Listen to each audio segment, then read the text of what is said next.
does living to the ripe old age of 150 sound to you? According to The Atlantic, gene therapies may someday become a common tool for dramatically extending our lives. Dramatically, yes. So would you want to live that long? I guess the first question is the quality of life, right? There's 150, and anybody who's like over 100 now, you're like, oh, okay, well, you know, you start to slow down. Your body is obviously aged quite a bit. But if you could tell me that I could reach 150 and still be pretty independent, my body's still moving, I've still got a sharp mind, I think absolutely. And, you know, I did the math quickly. If I got to 150, Marquesa would be 113.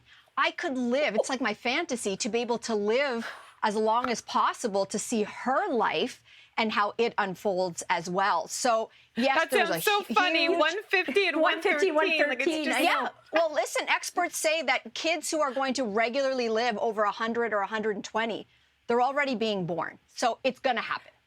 Mel, I love that you brought up some practical points, but what about like other practical things like not only the environment, how can the planet sustain it, but also financially, like the world's not set up for us to live that long. So what would we live on? Yet, right? Everything's slow, everything evolves, and you're right. Like, how would you even, like, you know, survive?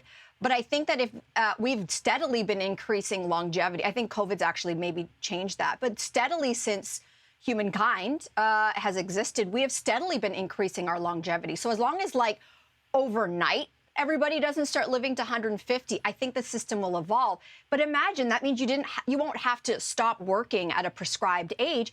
Technically, if you're healthy and your mind is there, you could continue to live and work and make a living for much longer than before.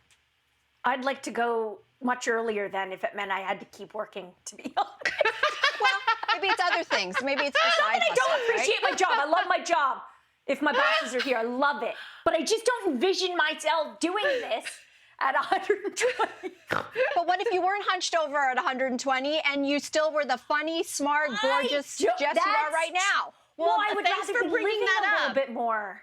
Well, thanks for bringing that up. I mean, like, okay, remember what Yoda said? When 900 years old you reach, look as good you will not. Like, what do you look? What do you look like at 150? Like, what are the experts saying? Are you gonna, like, if I at 150 look the way I do now and feel the way I do now, give me the pill. Give me the pill right now. I will take it. But I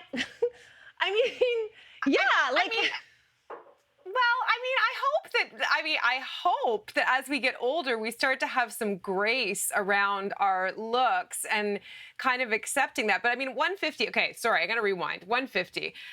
Mel, like you, I've done the calculations. I had Jaya later in life, so I've thought to myself about what, if he chooses to have children himself, what kind of age I'll be at as a grandparent, and it makes me sad.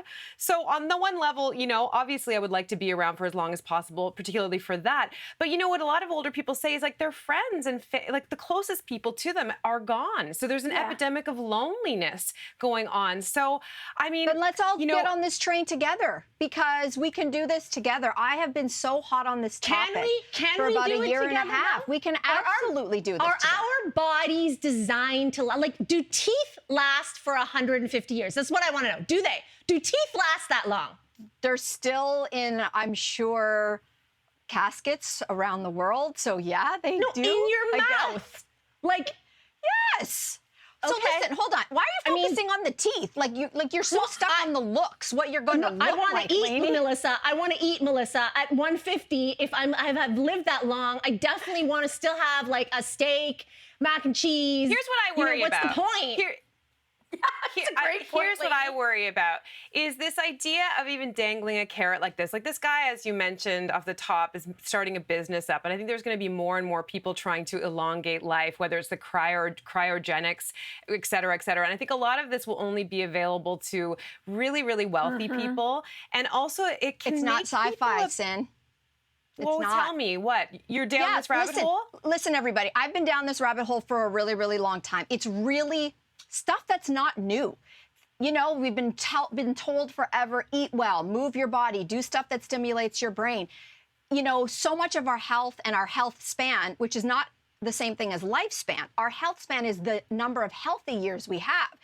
It's so much of your lifestyle. 80% of your health and well-being is your lifestyle. 20% is genetics. I like those odds a lot, which means that just like I can speed up my aging by doing something like eating poorly, not exercising, smoking, doing drugs, all these things, those actually speed up your aging. But what if the science shows you, if you actually take care of yourself, not only could you slow down your aging, in some cases you could actually reverse it. This is not me talking sci-fi, it's actually happening. So if I have so much control over how I'm going to age, and I have my parents as great role models. They're 79 and 81, sharp brains. I want to do everything that is in my control today so that my 80 starts today. I'm 44, but I want my 80 to look like my parents. I want to move, I want to run, I want to walk, I want to be able to have a sharp mind. I hear you, and I totally understand that, but like you used the word control a few times in there, and this is what worries me, is that like, I think we can start who's to become— feeding myself? It worries Who's me feeding for me? you.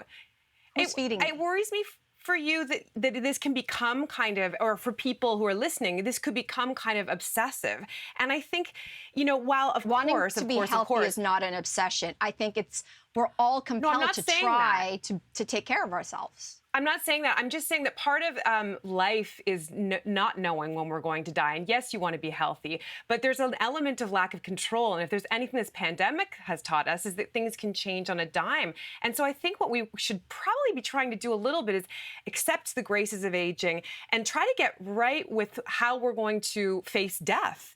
And because it's coming for all of us. And if we spend our life trying to upset— I know. I think we're having a philosophical difference. Philosophically accepting aging, we're all going to die. I accept it. I know it.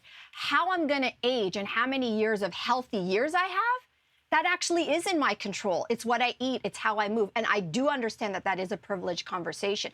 But I don't think that just saying, well, we're all going to die means I don't take care of myself today. That's not what I'm saying. That's not at all what I'm saying. What I'm saying is that, again, I'm deep into Buddhism right now, but a lot of it is about getting uncomfortable with the fact of facing our own deaths, facing other people's deaths, how to accept that there's a transition in life, how to sit with that discomfort as our bodies start to change as we do age. Yes, you want to do things that are healthy. You don't want to encourage bad health. But there's also stuff that comes up that is out of our control. And I feel like people will try to capitalize on this. Like, I feel like there's a movie version of this story that is a lot like, remember Pet Sematary, where they tried to like use magic to bring the animals back and it all went dark?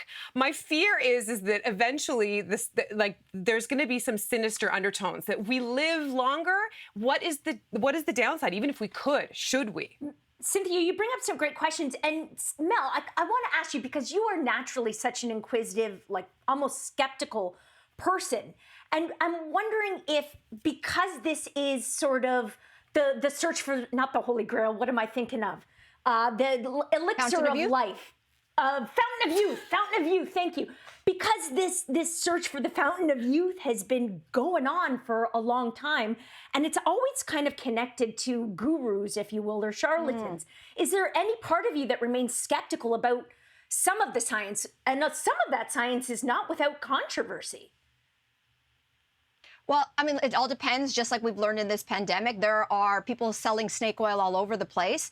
I have been following people who are leading the science. Longevity research is like the new hot thing in health and wellness. And there are very reputable people who are doing phenomenal work in universities and labs around the world. But of course, there's going to be people always where people are trying to, making money. Obtain, of course. Some of those scientists who I want to make rich? Made hundreds of millions of dollars. Yes, Just but you know who I'm making rich with the changes?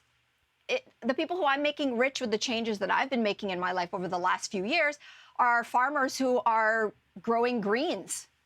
Like, that's who I'm making rich. That's who I'd like to make rich, because that is the single biggest thing that I'm doing to do good for myself. So is my money going out the door to these people selling snake oil? I think if you're starting to spend a lot of money to try to achieve immortality, you probably should stop, and you should probably just reassess. That is not what I'm doing. I just think that when people say you want to be healthy or you want to live longer, that there's people throwing so much shade at that. And I think that the world actually needs more health, not less health. And where you get your information, of course, Cynthia, of course, Jess, it's where you get your information. But for me, it's real basic stuff. And sadly, I wasn't doing a lot of basic stuff that is scientifically proven to make me healthier and live longer. I just want to be around as long as possible for myself and for my family. I think that that's cool.